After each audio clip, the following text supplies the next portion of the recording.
قرآن وہ واحد کتاب ہے جس کے ٹائٹل پہ رائٹر کا نام بولو نہیں ہے، اس لیے کہ اس کا رائٹر کون ہے، اور رائٹر بھی نہیں ہے اللہ متکلم ہے،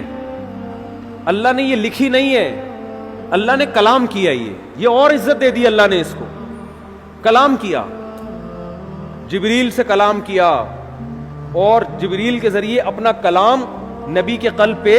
نازل کیا۔ ایسا اللہ جب کلام کرتا تھا نا ہمارے نبی صلی اللہ علیہ وسلم کے قلب پہ، اس کلام کو جو اللہ کی ذات سے نکلا ہوا کلام، اس کو جب ہمارے نبی کے دل پہ نازل کرتا تھا، آپ صلی اللہ علیہ وسلم کو شدید سردی میں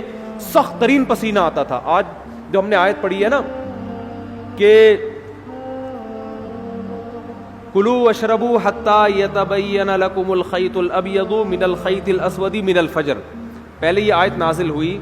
کہ تم صبح سحری کے وقت تک کھا سکتے ہو جب تک سفید دھاگا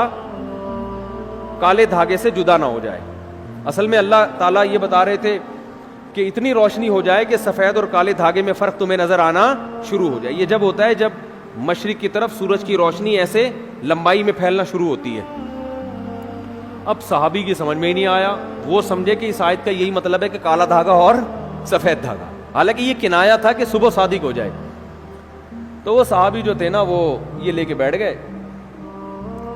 اور دھاگوں میں فرق کرنے لگے۔ تو جب فرق کرنے لگے تو پریشان ہوئے، نبی صلی اللہ علیہ وسلم کے پاس آئے کہ اللہ کے کلام کا مطلب کیا ہے۔ تو آپ صلی اللہ علیہ وسلم پر اللہ نے ایک لفظ نازل کیا چھوٹا سا، کلوا واشربوا حتی یتبین لکم الخیط الابیض من الخیط الاسود، کہ رات یعنی کالا دھاگا سفید دھاگے سے جدا ہو جائے، یعنی فجر کا وقت ہو جائے۔ تو یعنی فجر، اتنا لفظ نازل کیا اللہ نے، من الفجری کا لفظ۔ اور امی عائشہ فرماتی ہیں کہ اتنا سا لفظ جب نبی پہ نازل ہوا تو شدید سردی میں آپ صلی اللہ علیہ وسلم کے پسینہ ٹپکنا شروع، ایسا نچڑنا شروع۔ ہم سمجھ گئے کہ آپ پر کیا نازل ہو رہی ہے، وہی۔ جب آپ صلی اللہ علیہ وسلم نارمل حالت میں آئے تو آپ نے کیا لفظ پڑھا، من الفجر، بس اتنا سا لفظ۔ تو یہ اللہ کا کلام تھا۔ ایک اور دلچسپ واقعہ ہمیں ملتا ہے احادیث میں، قرآن مجید کی آیتیں نازل ہوئیں، لا یستوی القاعدون من المؤمنین، جو مومنین میں پیچھے بیٹھنے والے لوگ ہیں وہ ان کے برابر نہیں ہو رہے جو میدان جہاد میں بولو لڑتے ہیں۔ پیچھے بیٹھنے والے آگے میدان جہاد میں لڑنے والوں کے برابر،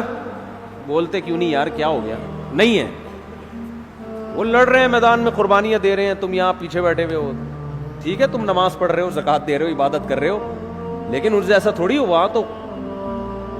ہاتھ ضائع ہونے کا خطرہ، آنکھیں ضائع ہونے کا خطرہ، شہادت کا خطرہ،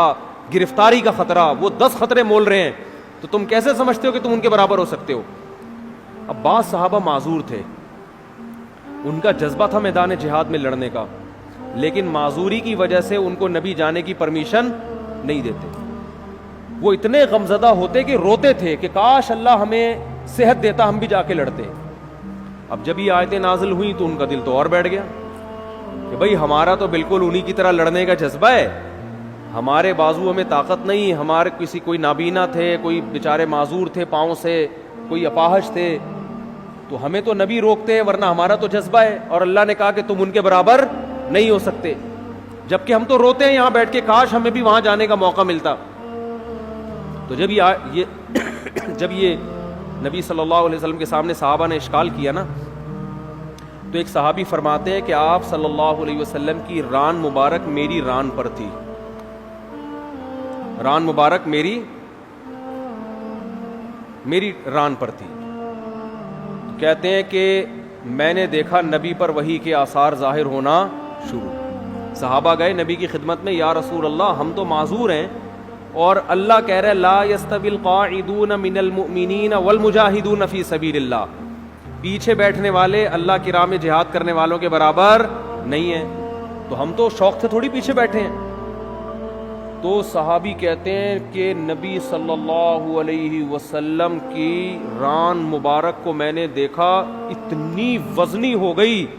کہ مجھے لگا کہ میری ٹانگ چٹخ کے پچک جائے گی، ہڈی ٹوٹ جائے گی اس کی، اتنی بھاری ران ہو گئی آپ صلی اللہ علیہ وسلم کی، اور آپ پر ایسے کپکپی کے آثار، تھوڑی دیر میں آپ صلی اللہ علیہ وسلم کا جسم ہلکا ہو گیا، اور آپ نے ایک لفظ کی تلاوت کی، غیر اولی الضرر، بشرطے کہ ان کو کوئی مجبوری،